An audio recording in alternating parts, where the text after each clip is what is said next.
நீ தனித்தனியா கோயில் குளம் அலைவதும் எதுக்கு? அம்மாவின் பாதத்தில் கற்பூரம் கொளுத்து ஆனந்த கண்ணீரில் அபிஷேகம். எனக்கு உண்மையிலே இது எனக்கு தெரியல. உண்மையில இந்த அம்மா உண்மையிலேயே சாமியார் தானா? இது எனக்கு தெரியும். தொப்பி அம்மா இல்ல முனிவர் இந்த மாதிரி சித்தர் இந்த மாதிரி ஏதாவது உண்மையிலே இருக்காங்களா? ஏன் அப்படி விழுந்து விழுந்து சாமி கும்பிடுறாங்க? நம்ம ஆளுக்களை வந்து நல்லா பொய்யா பேசினாலும் சாமியார் சொல்லிடுறாங்க, உண்மை அது உண்மையா பேசினாலும் சாமியார் சொல்லிடுறாங்க. ஒருத்தர் சும்மா வந்து மரத்தடியில படுத்து கிடந்தாலும் அவரை சாமியார் சொல்லிடுறாங்க. அந்த அம்மா மனநல பாதிக்கப்பட்டு அது பாட்டுல நடந்து அது பாட்டுல டீ கடையில டீ வாங்கி குடிச்சிட்டு சாப்பாடு வாங்கி தின்ட்டு அது பாட்டுல தெரியுது.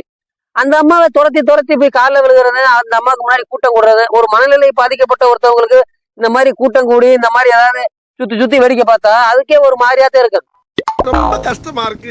அந்த அம்மா என்னைக்காவது சொன்னிச்சா நான் சாமியாரு அப்படின்னு சொல்லிச்சா? இல்ல ஏதாவது அருள்வாக்கு குறியீடு ஏதாவது சொல்லிச்சா? இல்ல சாமி ஆனா ஏதாவது ஒண்ணு பண்ணிச்சா? இல்ல துண்ணூறு கொடுத்துச்சா? ஏதாவது பண்ணிச்சா? இவங்களா எப்படி? இல்ல அந்த அம்மா வாயை திறந்தே பேசல. இவங்களா எப்படி வந்து அந்த அம்மா வந்து அந்த அம்மாட்ட சாமி கும்பிட்டா நல்லா இருக்கு நல்லா கிடைக்குன்னு எப்படி சொல்றாங்கன்னு எனக்கு தெரியல. எனக்கு ஒண்ணுமே புரியல. அதுதான் எனக்கும் புரியல. இப்படித்தான் ஒவ்வொரு சாமியா இவங்களா கொண்டு வராங்க. அப்புறம் இவங்களே இல்லைன்றாங்க. அந்த அம்மா வாட்டில பேசாக்கிறதுக்குதான் போகுது. அதை புடிச்சுக்கிட்டு இவங்க பண்ற அநியாயம் இவாரு குடும்பம்மா ஜோதியம்மா பாரு. இளநீ கொண்டு போய் குடிக்கிறாங்களா? இளநியை கொடுத்த உடனே அந்த அம்மா வாங்கி குடிச்சிருச்சுன்னா வந்து நம்ம வந்து பக்தன், நம்மளுக்கு வந்து நல்லது நடக்கும் அப்படின்னு வந்து அவங்க எல்லாம் நினைச்சுக்கிறாங்க. இதே வந்து கொடுத்து அந்த அம்மா வாங்கி சாப்பிடாம தூக்கி போட்டாங்கன்னா நம்ம மேல வந்து சாமியோடைய அருள் வந்து கிடையாது, நம்ம ஏதோ பாவம் நினைச்சுக்கிறாங்க. காலையில 7 மணிக்கு டீ குடிச்சுன்னா குடிச்சிருவாங்களா? ஒரு 10 மணி போல சாப்பாடு சாப்பிடுவாங்க. அந்த 10-11 மணிக்குள்ள என்னென்ன கொடுத்தாலும் அவங்களுக்கு பசி இருந்துச்சுன்னா வாங்கி சாப்பிடுவாங்க. 12 மணிக்கு மேல நீ கொடுத்தீங்கன்னா அது எப்படி சாப்பிடுவாங்க? காலையில அவங்களுக்கு சாப்பிட்டு அந்த வயிறு ஃபுல்லாகி போச்சுன்னா அவ இல்லை யாருமே சாப்பிட முடியாது. ஐயோ பாட்டில கொண்டு போய் 12 மணிக்கு கொண்டு போய் ஒரு எதையோ காப்பியோ இல்லை எதையோ கூட கொடுக்குறான். அவங்க வேணான்னு சாப்பிடாம போயிட்டாங்கன்னா ஆகா நம்ம பாவம் பண்ணிட்டோமே, பாவம் பண்ணிட்டியடா அப்படின்னு சொல்லிட்டு இவனா பாவம் பண்ணிட்டடா, பாவம் பாவம் பாவம் பண்ணிட்ட பாவி பயலே. இது அந்த தொப்பியம்மா வாங்கல நம்ம ஏதோ பண்ணிட்டோம் அப்படின்னு அவனே நினைச்சுக்கிறான். அது அந்த அம்மாவுக்கு பசி எடுத்துச்சுன்னா வாங்கி சாப்பிட போகுது. இதோட அவங்க வந்து ஒரு டீ கடையில போய் டீ வாங்கி குடிக்கிறாங்க. நல்லா இல்லையோ இல்ல அவங்களுடைய குணாதிசமோ வேணாம்னு தூக்கி போட்டு போயிடுறாங்க. அதை பாரு இவங்க எடுத்து அதை ஆளாளு கொஞ்சம் கொஞ்சம் தீர்த்தம் குடிக்கிற மாதிரி குடிக்கிறாங்க. இதுல வந்து எகனிக்கல ஆன்மீகம் இருக்கு அப்படிங்கிறது எனக்கு தெரியல. இல்ல நான் இதை சொல்ல போய் நீ என்னடா சாமியை பத்தி இப்படி பேசுற அந்த அம்மா சக்தின்னு சொல்லிட்டு இவங்க என்னதே சொல்லுவாங்களே தவிர நம்ம சொல்ற ஒருத்தம் கேட்க மாட்டான். என்ன பத்திர எல்லா விஷயத்தையும் மிக தெளிவா புரிஞ்சு வச்சிருக்க நீங்க. நம்மளும் நீங்களும் வந்து நல்லது நடக்க வேண்டும் நினைச்சீங்கன்னா நீங்க போய் தொப்பியம்மாட்ட போய் ஆசீர்வாதம் வாங்கிட்டு வாங்க. அவங்க இவ்வளவு பண்றாங்க. சரி அந்த அம்மாவுக்கு ஒரு நல்ல ட்ரெஸ், ஒரு சேலையோ ஒரு நல்ல துணிமணியோ எடுத்து கொடுப்போம். எவனாவது எடுத்து கொடுக்குறானா? சேலை அது எங்கப்பா இருக்கு? உழுகாதப்பா தேவையான அவனுக்கு தேவை கடலைப்பருப்பு, முட்டாய், கலக்கோனா இந்த மாதிரி இளநீ இந்த மாதிரி தான் கொடுக்குறானே தவிர இந்த மாதிரி அவங்கள யாராவது ரெஸ்கியூ டீமை கூப்பிட்டு ஒரு லேடிஸை வச்சு இவங்களை கூட்டி கொண்டு போய் இந்த ட்ரெஸ் எல்லாம் மாத்திட்டு ஒரு நல்ல ட்ரெஸ்ஸை போட்டு அவங்களை இந்த மாதிரி பண்ணலாம்ல, அது பண்ண மாட்டாங்க. அத வேற ஞாபகப்படுத்திட்டீங்க. நெஞ்சமெல்லாம் பொண்ணு அறக்கு தம்பி, மறக்க முடியல. இப்படியே திரி விடுவாங்க. டீ குடிச்சு கீழே போட்டு அதை எடுத்து குடிப்பாங்க. பின்னாடியே அந்த அம்மா நடந்து போக விடாம குறுக்க விழுந்து அப்படியே சுத்தி உள்ளவங்களும் பார்த்து உண்மையிலேயே அவங்கள சாமி நினைச்சு சாப்பாடு கிடக்கிற ஃப்ரீயா சாப்பாடு கொடுக்கறது, டீ கிடக்கிற ஃப்ரீயா டீ கொடுக்கறது, இந்த அளவுக்கு எல்லாருமே பயமுறுத்தி இந்த அளவுக்கு பண்ணி வச்சிருவாங்களே தவிர இப்ப கலையரசன் வந்தாரு. அதுக்கு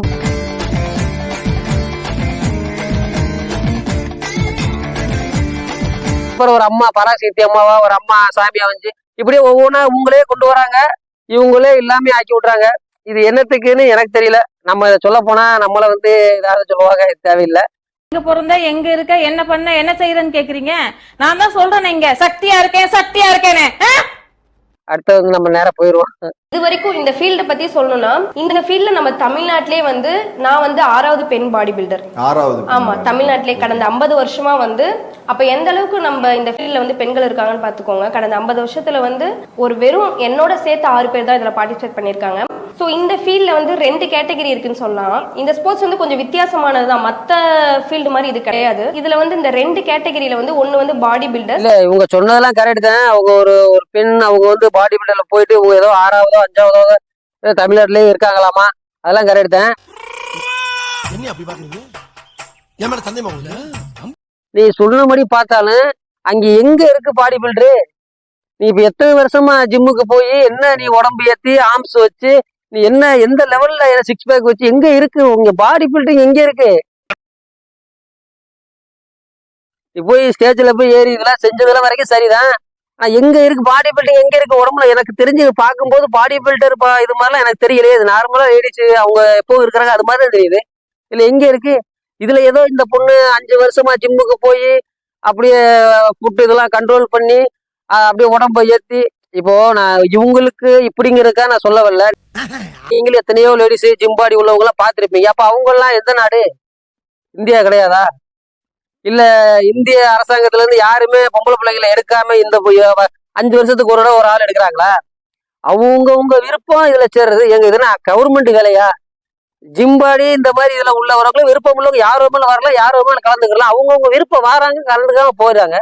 நம்ம இந்த மாதிரி மட்டும்தான் யாருக்குமே இடம் கொடுக்காம நம்ம கஷ்டப்பட்டு ஜிம் எடுத்து பெரிய லெவல்ல பாப்புலர் ஆகி இவங்க வந்து இதுல ஜாயின் பண்ணி நான் தான் வந்து இந்த இதோடைய இதையே நான் தான் தலை நிமிர்த்தி நிப்பாட்டி வச்சிருக்கேன். இதுக்கு மேலையும் பொறுமையா இருந்தோம்னா இந்த மீச வச்சதுக்கே அர்த்தம் இல்லாம போயிடும். ஏன்னா பெண்கள் முன்னேற்றத்துக்கு அப்படிங்கிற மாதிரி இவங்க சொல்றாங்க. அது வரைக்கும் இவ்வளவு தப்பு நான் சொல்லல. எனக்கு தெரிஞ்ச உங்க பாடி பில்டிங் இருந்தீங்கன்னா அதுக்கு, ஆனா இது எனக்கு எதுவுமே தெரியல. எனக்கு இல்ல, உங்களுக்கு எதுவும் தெரிஞ்சா சொல்லுங்க. நான் ஏதாவது தப்பா பேசியிருந்தா சொல்லுங்க. தப்பு பண்ணிருந்தா அவங்க உடம்புல ஏதாவது பாடி பில்டிங் மாதிரி ஏதாவது தெரியுதா? எனக்கு பார்த்தா தெரியல. ஏதோ அது வேப்பு தேங்காய் எண்ணெய் எடுத்து தேய்ச்சிட்டு வந்திருக்காங்க. ஆனா அதனால வந்து இவங்க இது பண்ணுங்கிற மாதிரி வந்து சொல்லக்கூடாது. பிகேன்வுட்ல இருந்து அப்படித்தான் யாராவது குளிச்சா கூட மறுநாள் காலையில மைக் எடுத்துட்டு போய் எப்படி நீங்க கம்மாயில குதிச்சு இந்த மாதிரி குளிச்சீங்க, எப்படி உங்களுக்கு குளிக்கணும்னு தோணுச்சு, இந்த மாதிரிலாம் கேட்கக்கூடிய ஆளுக்கு. அதனால கேட்பாங்க.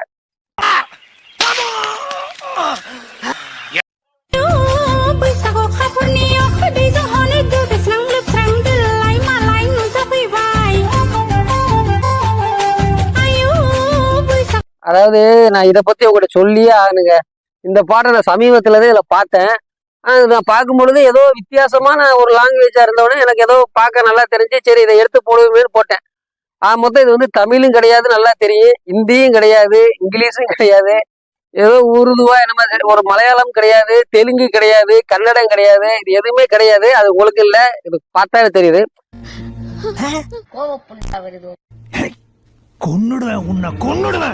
சரி சரி, இந்த மாதிரி இருக்கே, இது வித்தியாசமா இருக்கு, நல்லா பார்க்க சிரிப்பா இருக்குன்னு எடுத்து போடுவேன்னு போட்டா இந்த பாட்டுக்கும் காப்பி ரைட் கொடுத்துருக்காங்க. நான் கூட இது என்ன பாசைடா, இது நம்மளுக்கு தெரிஞ்ச மொழி லாங்குவேஜ்ல வந்துருந்துச்சுன்னா நான் இதை எடுத்துலாம் போட்டுக்க மாட்டேன். இது ஏதோ குச்சி முச்சின்னு சொன்ன உடனே சரி இது ஏதோ ஒரு சொல்லி எடுத்து போட்டா, இதுவும் எங்கேயோ ஒரு பாடல ஒரு பெரிய லெவல்ல ஒரு பாட்டா இருக்க மாட்டேங்க, இதையும் காப்பி ரைட் கொடுத்துக்கிட்டாங்க. இதை நான் போடணும்னு நினைச்சேன். அதனால நீங்களும் இந்த மாதிரி ஏதாவது யூடியூப் வச்சிருந்தீங்கன்னா, இந்த மாதிரி பாசை தெரியாதோ ஏதோ ஒரு பாட்டு மாதிரி ஓடிச்சுன்னா அதை எடுத்து போட்டாதீங்க. அதுவும் ஒரு நாட்டுல யூடியூப்ல இருக்க மாட்டேங்குது, அதனால காப்பி ரைட் கொடுத்து விட்டுருவாங்க. அதாவது செய்தி கொடுக்க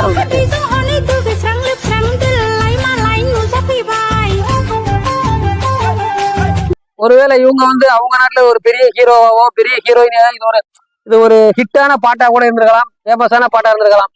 கர்த்தராகிய இயேசு கிறிஸ்துவின் அதிகாரமுள்ள நாமத்தில் இந்த பகுதியிலே ஒரு இச்சையை வைத்து வேசித்தனத்தையும் விபச்சாரத்தையும் செய்ய வைக்க திட்டமிட்ட ஆவியே, இந்த அசுத்த ஆவியை முடிஞ்சிட்டான். அதாவது ஒருத்தவங்க வந்து இவன் வந்து ஏதோ விபச்சாரமோ என்னமோ பண்றானா, இல்ல இவன் ஏதோ செய்தானா தெரியல. ஸோ அந்த மாதிரி செஞ்சா நம்ம செஞ்சது தப்புன்னு சொல்லிட்டு போலீஸ்ல போய் சரணடையலாம், இல்ல கோயில்ல வந்து மன்னிப்பு கேட்டு போவாங்க. இந்த மாதிரி செய்ய நான் கேள்விப்பட்டிருக்கேன்.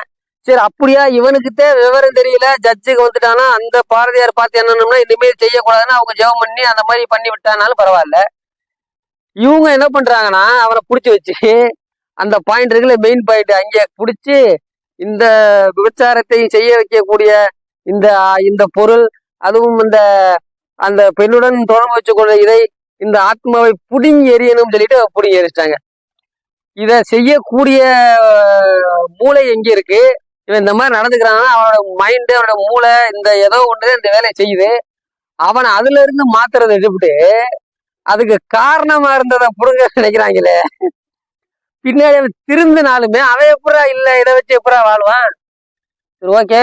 ஆனா வந்து நீங்களும் இந்த மாதிரி ஏதாவது தவறான விஷயம் செஞ்சீங்கன்னா நேர நீங்க போய் போலீஸ் ஸ்டேஷன்ல சரணி, சார் இந்த மாதிரி தப்பு பண்ணிட்டேன், இனிமே செய்ய மாட்டேன், ஏதோ நீ 10-15 நாள் ரிமாண்ட்ல வச்சு வெளியே விடுங்க, அப்போ என் மனசுக்கும் கொஞ்சம் ஆறுதலா இருக்குன்னு சொல்லி நீங்க வந்து இந்த மாதிரி பாவ மன்னிப்பு கேட்டுக்குங்க.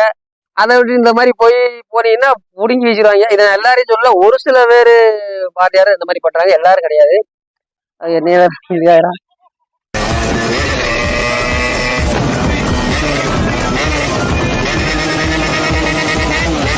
வந்து ரொம்ப நல்லா இருக்கு. நானும் பார்த்தேன். இந்த மாதிரி எல்லாருமே வந்து பெரிய பெரிய வண்டி ஓட்ட எல்லாருமே கத்துக்கிட்டாங்கன்னா, இந்த மாதிரி ஸ்கூட்டி தான் பெண்கள் ஓட்டணும், பெரிய பைக்கெல்லாம் பெண்கள் ஓட்டக்கூடாதுங்கிற மாதிரி ஒரு இது இல்லாம தாட்டு இல்லாம போயிடும். பிடிச்சவங்க எந்த பைக்கு மேலே ஓட்டிக்கலாம். இது என்ன, சுடிதாருக்கும் பேண்ட் சட்டைக்கும் ஒன்றும் வித்தியாசம் கிடையாது. இப்போ எல்லாம் பேண்ட் சட்டும் போடுறாங்க, சுடிதாரும் போடுறாங்க. இது பார்க்கும்போது எனக்கு நல்லா தெரியுது. ஓகே, நல்லா இருக்கு பார்க்க. ஒன்றும் இதாக தெரியல, அவங்களுக்கு இது ஏற்ற பைக்கு மாதிரியே தெரியுது. இந்த மாதிரி வண்டியில் இப்போ வர வர அப்படியே லேடிஸ் எல்லாம் பழகிக்கிட்டாங்கன்னா எல்லாருமே ஒரு காமனா தேவையானதுக்கு நம்ம அவங்க போய்க்கலாம். நடந்தே போகணும், பஸ்ஸில் தான் போகணும், ஸ்கூட்டியில தான் போகணுங்கிற வந்து கட்டாயம் இல்லாமல் போயிடுறேன். அதுக்காக சொன்னேன். இதை ஏதாவது நீ செஞ்சுட்டாரு.